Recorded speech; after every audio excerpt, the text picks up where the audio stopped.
This is the Lone Crater YouTube. We hope this video helps. You'll begin by getting essential permissions and opening the app. With your phone charged and data or Wi-Fi active, tap Google Maps. Sign into your Google account if you haven't. Once done, grant location access so Maps can pinpoint you. Make sure to set permission to while using the app for accuracy. If asked, enable notifications for live updates.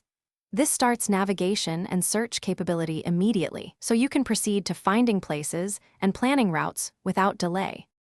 You'll now plan your route and tailor options. Type a destination in the search bar and tap directions. Choose driving, walking, transit, or cycling icons depending on your trip. Make sure to confirm your start point or drag it to a different location for custom routes. Once routes appear, compare alternatives and pick one. Tap options to avoid tolls or highways and to select departure or arrival times.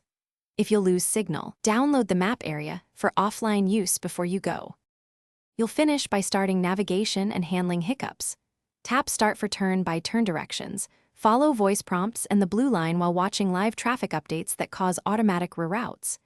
Make use of lane guidance and tap alternate routes when suggested. Share your ETA with contacts from the route card. If GPS drifts or navigation stops, toggle location settings, force close and reopen maps, or reboot your phone. As a last resort, use the downloaded offline map so you can continue. Thanks for watching. Consider subscribing if we helped you.